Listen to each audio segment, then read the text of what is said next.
Good morning to all students. As you know, our chapter number 9, reproduction in animals, was going on. In this chapter, we have read about the modes of reproduction, how many type of reproduction are present here, and two type of reproduction हमने read कर चुके हैं, sexual reproduction, asexual reproduction. Sexual reproduction in animals ये process अपने पूरी कर चुकी है. ठीक है. Next we have read about the oviparous and viviparous animals. Oviparous animals mean to say the animals that lays eggs, and the viviparous animals, the animals that give birth to their young ones. Okay, these are known as oviparous and viviparous. Next we have read about the gametes. Gametes are the single cells of that can be generated from the produced by the male and female, and a male gamete is known as sperm and female gamete is known as egg. And when the female and male gamete fuses, this process is known as fertilization. Till fertilization we have read. Now we are going to start external fertilization. There are two type of fertilization present. First is external fertilization, second is internal fertilization. External fertilization में आपको पहले outlook इसे बता देती हूँ. ऐसा fertilization जिसमें mail और फीमेल गैमेट का फ्यूजन होता है, लेकिन वो फ्यूजन क्या होता है, फीमेल की आउट ऑफ बॉडी होता है, फीमेल की बॉडी से बाहर होता है, यानी कि ओपन एरियाज में होता है, उसको बोलते हैं अपने एक्सटर्नल फर्टिलाइजेशन. लेकिन जो इंटरनल फर्टिलाइजेशन होता है, इसमें मेल और फीमेल गैमेट का फ्यूजन कहाँ पे होता है, फीमेल की बॉडी के अंदर होता है. ठीक है. External fertilisation in frogs and toads. ये टोड्स जो होते हैं ये फ्रॉग्स की तरह ही होता है, बस इसमें ये क्या होता है, थोड़ा सा इसमें जंपिंग पावर ज़्यादा होती है, ये उड़ सकती हैं. ठीक है. तो reproduction activities start during spring on rainy season. Frogs और टोड्स में रिप्रोडक्शन एक्टिविटी कब स्टार्ट हो जाती है, जब रेनी सीजन स्टार्ट होता है. These animals move to pond and slow moving streams. ये कहाँ चले जाते हैं, पॉन्ड्स में या स्लो मूविंग स्ट्रीम्स में चले जाते हैं, यानी कि धीरे धीरे चलने वाले जो भी वाटर सोर्सेज हैं वहाँ पर चले जाते हैं. The male and female came together in water. Male और फीमेल एक दूसरे के पास आते हैं. The female lays hundreds of eggs which are held together by a layer of jelly. इसमें फीमेल क्या करती है, बहुत सारे एग्स को अपनी बॉडी से बाहर निकालती है, लेकिन वो सारे एग किसमें बंधे होते हैं, एक जेली लेयर होती है एक जेली की, उसमें बंधे होते हैं. The jelly provides protection to the eggs. वो जेली लेयर क्या करती है, उस एग्स को प्रोटेक्शन प्रोवाइड कराती है, बिसाइड्स होल्डिंग देम टुगेदर. अब ये जो यानी कि इसकी बैक साइड होती है, यहाँ पे क्या देखिए, ये इसमें ये जो दिख रहे हैं आपको, ये क्या है, एग्स हैं. ये एक जेली में बने हुए होते हैं, ये एग्स हैं सारे. ठीक है. और ये जो जेली जो उसके ऊपर आउटर कवरिंग होती है, वो उसके प्रोटेक्शन के लिए होती है. Besides holding them together, the female deposits sperms from the over the egg. अब मेल क्या करता है, इन एग्स के ऊपर स्पर्म को डिपॉजिट करता है. The sperms after coming in the contact with the eggs bring about fertilization. जब स्पर्म इस एग्स के ऊपर गिरेगा तो उनमें फ्यूजन होगा और फिर फर्टिलाइजेशन प्रोसेस हो जाएगी. Since fertilization take place outside the body of the female, it is called external fertilization. ये फर्टिलाइजेशन कहाँ हो रहा है, बॉडी से आउटसाइड हो रहा है. ठीक है. क्योंकि फीमेल के जो एग्स पड़ा हुआ है वो बॉडी से आउट है, और स्पर्म भी यहाँ पे फीमेल जो है अपने स्पर्म यहाँ पे ही डिपॉजिट कर देगा. दैट्स वाई इस टाइप के फर्टिलाइजेशन को हमने क्या बोलेंगे, जो कि बॉडी के आउटसाइड होता है, external fertilization. The development of embryo take place in outside the female body. जो डेवलपमेंट होती है, यानी कि इससे जब वो फ्यूज हो जाएगा, फर्टिलाइजेशन बनेगा, फर्टिलाइजेशन के बाद जाइगोट बनेगा, जाइगोट से फिर आगे एम्ब्रियो बनेगा, तो उनका एम्ब्रियो का जो पूरा मतलब प्रोसेस होगी डेवलपमेंट की, वो क्या होगी, बॉडी से बाहर ही होगी. ठीक है. इंटरनल फर्टिलाइजेशन इन हैंड्स में करते हैं अपने ह्यूमन बींग्स है, काऊ है, डॉग है, इन सब में इंटरनल फर्टिलाइजेशन होता है. Both in human and hens internal fertilization take place, but humans gives birth to the young ones but hens do not. अब हैंड्स और ह्यूमन्स में यही फर्क है कि इसमें होता तो इंटरनल फर्टिलाइजेशन है, लेकिन हैंड के केस में क्या होता है, ये एग लेज करता है.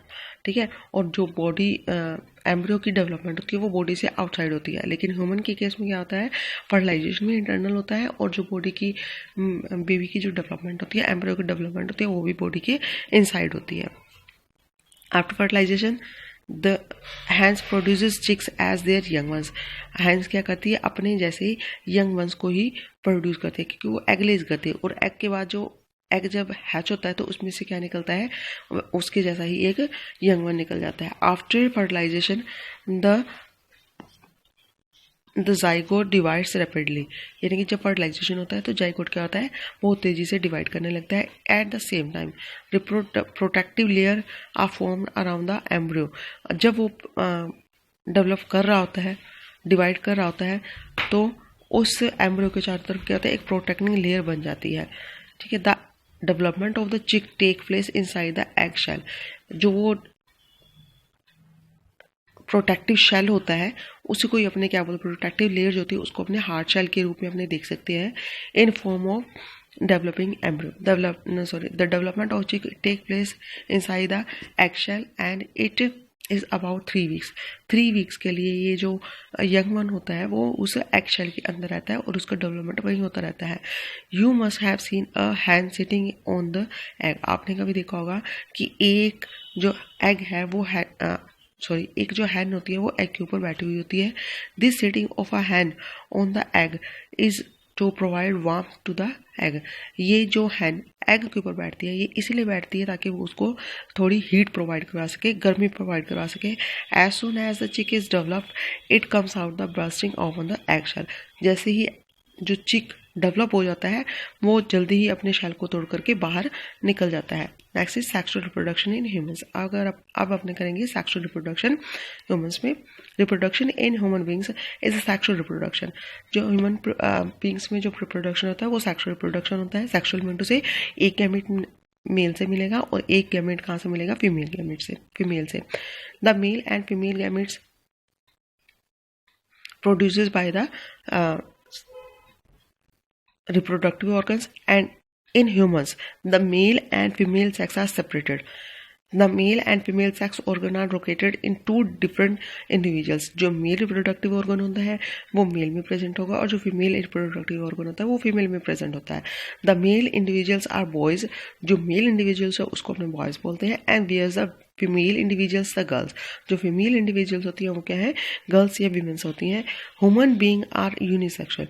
जो ह्यूमन बीइंग्स होते हैं वो क्या होते हैं, यूनिसेक्सुअल. मीन टू से एक पर्सन में आपको एक ही तरह का रिप्रोडक्टिव ऑर्गन देखने को मिलेगा.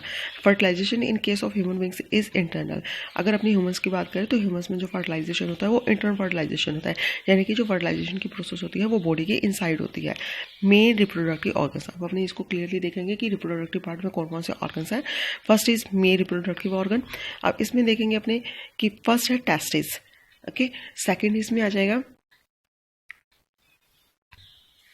अब फर्स्ट पार्ट इसका है टेस्टिस.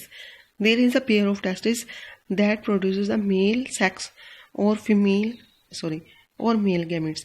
जो मेल रिप्रोडक्टिव ऑर्गन है उसका सबसे इंपॉर्टेंट पार्ट होता है टेस्टिस. टेस्टिस में क्या होता है, जो स्पर्म्स होते हैं या फिर जो गैमेट्स होते हैं, मेल गैमेट्स, वो इसी में ही प्रोड्यूस होते हैं. ठीक है. ये एक पेयर होता है that is produce the male sex cells sperms and also produce the male sex hormones का टेस्टोस्टेरोन. इसी टेस्टिस में ही मेल सेक्स सेल्स बनती हैं, मिनटू से स्पर्म्स बनती हैं या मेल गैमेट्स बनते हैं, और इसके साथ साथ एक मेल रिप्रोडक्टिव हार्मोन भी सिक्रीट होता है that is known as testosterone. Testosterone एक हार्मोन है. ठीक है. The testes are located inside the sectoral sac. ये जो टेस्टिस होते हैं वो सेक्टोरल सैक के अंदर प्रेजेंट होते हैं. Testis produce millions of sperms which are very small in size. Testis से मिलियंस ऑफ सेल्स बनती हैं, मिलियंस ऑफ स्पर्म्स मिलते हैं जो कि बहुत ही छोटे होते हैं. Each sperm is divided into head, middle piece and tail. जो एक स्पर्म होता है उसमें आगे 3 स्ट्रक्चर्स होती है. एक हेड होता है, एक मिडल पीस होता है और एक पीछे क्या होती है, टेल होती है. The tail helps the sperm to swim. और जो टेल होती है वो उसको स्विम करने में, यानी कि फीमेल की बॉडी में अंदर जाने में, यानी कि मूवमेंट करने में हेल्पफुल होती है. Second is scrotal cell. Scrotal cell is next is scrotal sac. Scrotal sac is a bed like structure that holds the test outside the abdominal cavity of the body. ये जो sectoral sac होती है एक bag like structure होती है. यहाँ bag like लिखा हुआ है, ये रॉन्ग है, यहाँ पे बैग लाइक स्ट्रक्चर आएगा. बैग लाइक स्ट्रक्चर होती है जो कि सभी स्पर्म्स को होल्ड करके रखती है. कहाँ में, एब्डोमिनल कैविटी के बाहर. ठीक है। ये जो सैक्स होते हैं, सेक्टोरल सैक्स होते हैं, ये एब्डोमिनल कैविटी के बाहर होते हैं और इसका फंक्शन यही होता है कि ये सभी स्पर्म्स को होल्ड करके रखता है, पैक करके रखता है। Next is epididymis. एपिडिडाइमिस क्या होता है? Epididymis is a long, narrow, cold tube attached to the surface of the testis where sperms are temporarily stored. अब ये epididymis होता है, एक coiled structure होती है, tube-like structure होती है, that is present on the surface of the testis, जो कि testis की surface के ऊपर present होती है, where sperms are temporarily stored, जहाँ पर temporarily एक थोड़े टाइम के लिए स्पर्म्स को स्टोर किया जाता है। Next is sperm duct. Sperm duct क्या होती है? वास रेफरेंस इसको भी बोलते हैं। Transpose to sperm to the urethra. अब ये जो स्पर्म डक्ट है, ये स्पर्म्स को टेस्टिस से कहाँ लेकर के आती है? यूरिथ्रा में लेके आती है। Next is urethra. Urethra transport sperms and urine at different times. ये जो यूरिथ्रा होता है एक एक्सक्रीटरी पार्ट होता है, इसमें स्पर्म्स और यूरिन का टाइम टू टाइम एक्सक्रीशन होता रहता है। Next is sex glands produce a bell liquid that contain nutrients for sperm. ये जो सेक्स ग्लैंड्स होती है एक लिक्विड टाइप का एक लिक्विड सब्सटेंस को एक्सक्रीट करती हैं जिसमें कि न्यूट्रिएंट्स भी होता है स्पर्म्स के लिए, यानी कि स्पर्म्स की अलाइवनेस बनाने के लिए उसमें न्यूट्रिएंट्स प्रेजेंट होते हैं जो कि सेक्स ग्लैंड्स के द्वारा प्रोड्यूस किया जाता है। This liquid together with the sperms form semen. अब ये जो लिक्विड होता है वो स्पर्म के साथ ही बाउंडेड होता है, उसके साथ ही होता है और इसको कलेक्टिवली अपने क्या बोलेंगे? सीमन बोलेंगे। Penis allows urine as well as semen to pass from the man's body into vagina in the women's body. जो पेनिस होता है वो क्या करता है? यूरिन को, उसका 2 फंक्शन होते हैं, एक होता है यूरिन को एक्सक्रीट करना, सेकेंड थिंग क्या है? सीमन को फीमेल की बॉडी में इंजेक्ट करना वाया वेजाइना। ठीक है, एक तो यूरिन को एक्सक्रीट करता है, सेकेंड थिंग क्या होता है? ये फीमेल की बॉडी में वेजाइना के थ्रू स्पर्म्स को इंजेक्ट करवाते हैं। ठीक है। Body during mating for the purpose of reproduction, यानी कि जो ये स्पर्म्स तभी इंजेक्ट किए जाते हैं वीमेंस की बॉडी में जब मेल और फीमेल इंडिविजुअल्स की, मेल और फीमेल का मैटिंग होती है for the purpose of reproduction, यानी कि रिप्रोडक्शन प्रोसेस को लेकर के उसी पर्पस के थ्रू अगर मेल और फीमेल एक दूसरे से मेटिंग करते हैं और उस मेटिंग के थ्रू, उस प्रोसेस के थ्रू फिर मैन की बॉडी से जो स्पर्म्स होते हैं वो फीमेल की बॉडी में इंजेक्ट करवा दिए जाते हैं through the penis. It is to be noted that the in male human there is one opening for the urine and sperms to pass out from the body. अब इसमें एक note करने की वाली बात है कि जो मेल्स होते हैं उसमें यूरिन और स्पर्म्स को बाहर निकालने के लिए सिर्फ एक ही ओपनिंग होती है जिसे बॉडी से आउट ऑफ उसको बाहर निकाला जाता है। अब ये देखिए यहाँ पे इसको स्ट्रक्चर दी हुई है आपके मेल रिप्रोडक्टिव ऑर्गन की। ये जो आपको सर्कुलर स्ट्रक्चर्स दिख रही है ये क्या है? टेस्टिस है, और टेस्टिस के ऊपर ये जो कॉइल्ड स्ट्रक्चर दिख रही है ये है एपिडिडाइमिस। ठीक है, ये जो कॉइल्ड, ये इसके ऊपर जो कॉइल्ड स्ट्रक्चर होती है वो एपिडाइमिस है। यहाँ से स्पर्म्स निकल करके कहाँ स्टोर हो जाते हैं थोड़ी देर के लिए? यहाँ एपिडाइमिस में। और ये जो लॉन्ग ट्यूब आपको दिख रही है दैट इज स्पर्म डक्ट या फिर वास डिफरेंस भी बोलते हैं स्पर्म डक्ट। और ये जो आपको बड़े वाला पार्ट दिख रहा है दैट इज यूरिथ्रा। ठीक है, अब क्या आता है इसमें सेक्स ग्लैंड भी प्रेजेंट होती है। ये अब इसके थ्रू ये जो आप लॉन्ग स्ट्रक्चर देख रहे हो ये लॉन्ग पाथ है, ये क्या है? पेनिस।